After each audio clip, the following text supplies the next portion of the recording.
Hey guys, it's your friendly neighborhood reviewer with inToit Reviews. Welcome back to the neighborhood. These are the Gershman Acoustics Studio 2s. And let me go ahead and spoil things right off the bat by saying that these are exceptional speakers. Believe it or not, these things were actually intended to be studio monitors. And Gershman Acoustics now has an in-house recording studio, the Rose Room. Hence, the name of this speaker, the Studio 2. And like a good studio monitor, the Studio 2 produces a full range sound. But I won't put the cart too much before the horse here, so let's get into it.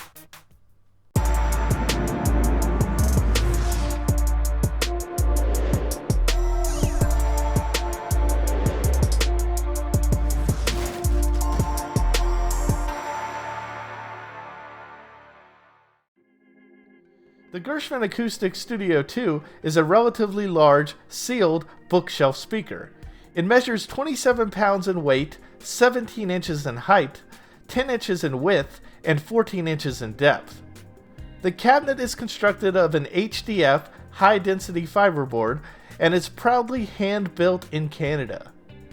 It is finished in an automotive-like paint and traditionally comes in a black colorway with gold accents, but you can order any custom color you choose for an additional $1,200, I'm told.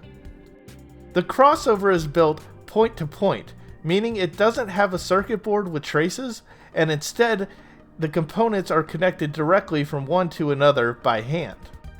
This is believed to maintain the highest audio quality without any degradation in sound. The tweeter is a coated silk soft dome incorporating a dual chamber design.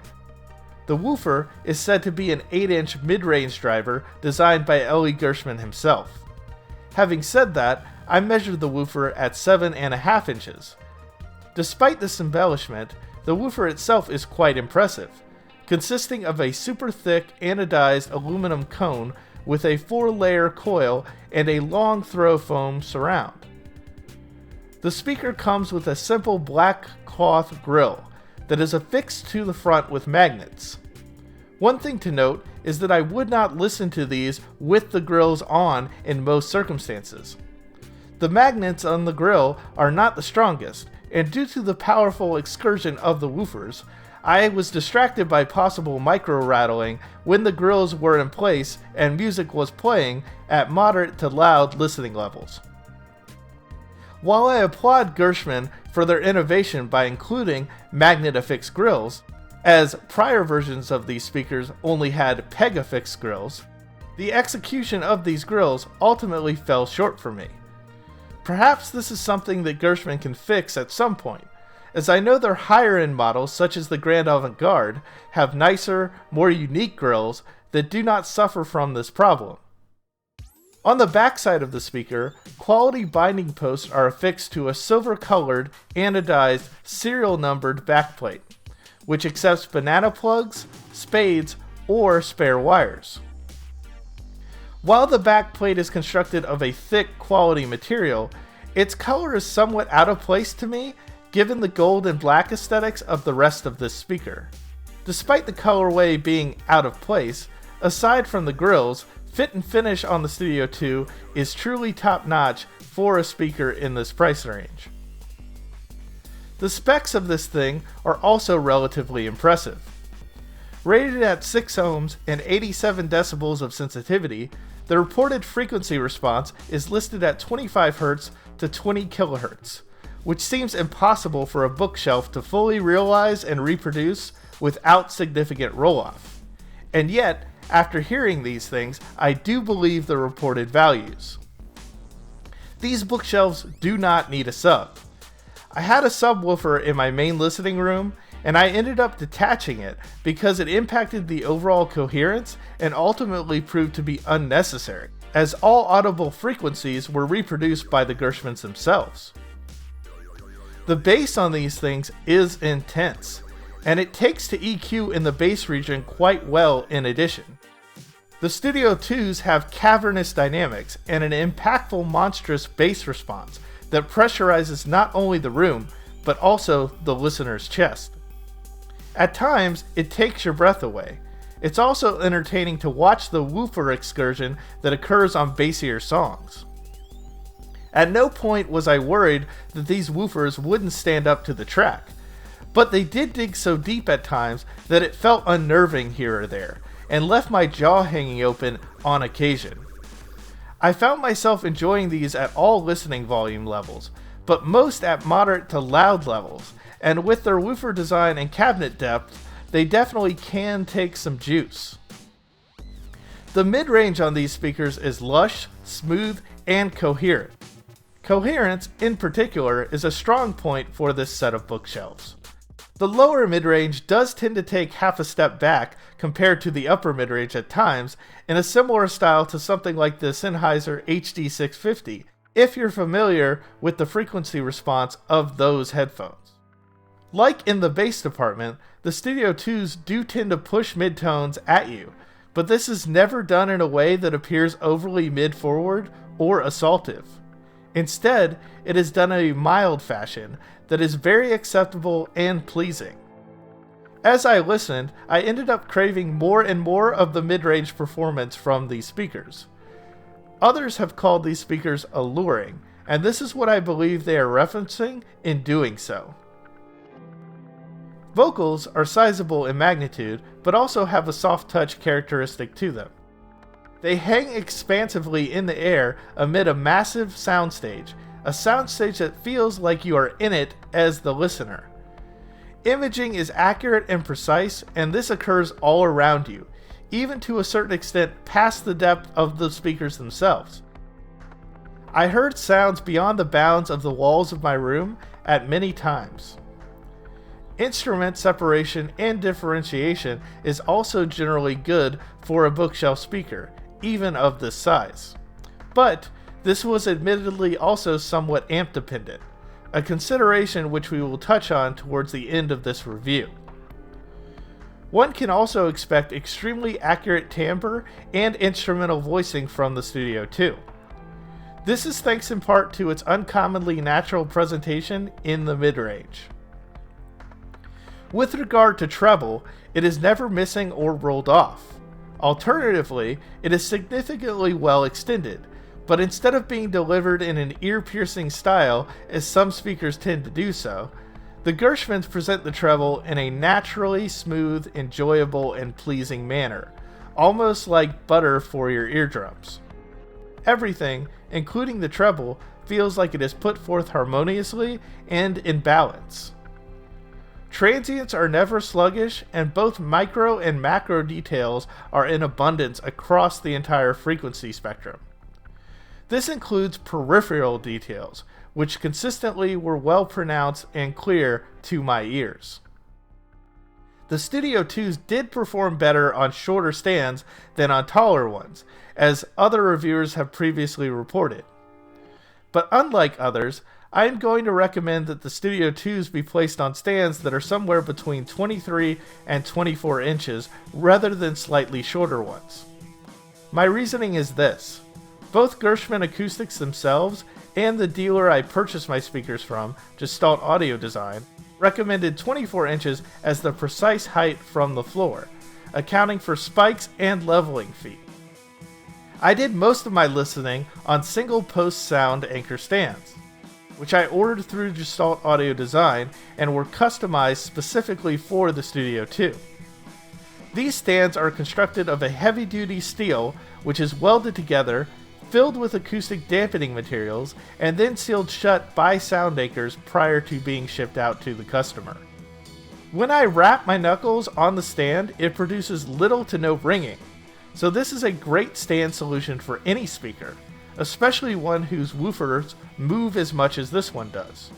I will place a link to Gestalt Audio Design's website in the description, where these stands and the speakers themselves are available. Listening to these speakers on shorter stands allowed them to open up more and fill the acoustical space with sonics more appropriately, enhancing clarity. Regarding recommended amplification, I wouldn't say that these things are overly power hungry per se, but I would assert that they are thirsty for a strong current. The greater the current, the greater the woofer control, and while some have suggested amplifiers with higher dampening factors or wattage specs might be considerations, this has not necessarily been my experience with this set. For example, I have heard the Studio 2s on a 30 watt per channel Luxman Class A amp, which had sufficient power to drive these speakers with gusto. I also auditioned these bookshelves on a solution integrated amplifier with a dampening factor of over 5,000, but to me, the Gershmans lack some of their signature soulfulness with this particular pairing. Which brings me to my next point. The Gershmans were designed, at least in part, as studio monitors, and as such, they are capable of precise, neutral, and accurate tones. But I will admit that I tended to favor amplification with them that leaned more towards the warm side of neutral. In other words, I did not prefer their sound signature when pairing the Studio 2s with amplification that erred on the bright side of neutral, as they tended to lose some of their musicality and natural character. Instead, amps which placed their emphasis somewhere between slightly warm to the cool side of neutral without going too far in either direction of neutrality were most acceptable to my ears. At Gestalt Audio Design in Nashville, I was able to audition the Studio 2s with a Dart Zeal CTH 8550 Mark II integrated amp, and also Lamb M1.2 reference monoblocks with a LL 1.1 signature preamplifier. While I preferred the additional hint of harmonic richness that the Dart Zeal provided, both pairings were excellent. While this experience displayed to me that the Gershmans have the capacity to scale greatly with higher-end electronics, these amplifiers are at price points that limit their accessibility for me right now. As such, at home, I made use of my Sprout 100 and Denon PMA 1600 NE. The Sprout was a bit thin without its bass boost, but with it, it produced a good sonic flow. In contrast, the Denon provided greater control over the woofer, but was less musical, lending an analytical and precise flavor to the Studio 2s instead. The contrasting styles elicited by these different pairings hint to the versatility of tones that these bookshelves are capable of, depending on synergy with electronics. Which brings me to my final points. Some have said that these speakers aren't for everyone, and I'd have to mostly disagree. Given their full range reproduction, tonal versatility regarding amplifier matching, and naturally pleasing sound signature, in my opinion, these speakers do have something for almost everyone. From my standpoint, those that are in the hi-fi game for brighter, less natural sounding sonic signatures are more uncommon customers than others might speculate. While their price point at $3,795 might be expensive to some, I have yet to hear anything in this price range or below it in a bookshelf form factor that remotely competes with the sonic package that you get from the Gershman Acoustics Studio 2. This is a great starting point from which to build a true hi-fi system around. These speakers have the capacity to grow with one's system as they upgrade from electronics later on, and this is what I have chosen to do. In considering other bookshelves in this price category, I narrowed it down to a few other competitors prior to purchasing the Gershmans. I auditioned the Falcon LS35A at $3,000 and a variety of boot-cart speakers ranging in price from $1,300 to $3,335 US. While the LS35A will always have a special place in my heart, it could never keep up with the low end of the Gershmans, and furthermore does not scale as well as the Studio 2 does. Similarly, the boot-cart sound profile surprised me and was enjoyable, but the Gershmans are simply more capable and offer more for the money even at their slightly more expensive price tag.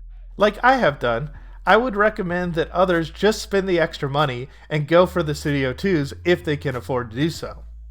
I seriously doubt that anyone will regret this decision. The Studio 2s are a fun, IV drip of long-term happiness. They put a smile on your face and make you want to engage with and listen to your music more and more often. And just a reminder, guys, at the 500 subscriber mark, I'll be giving away a set of KOS KSC 75s. So make sure to like this video and subscribe to my channel for future things from me. And with that, I'm out for now.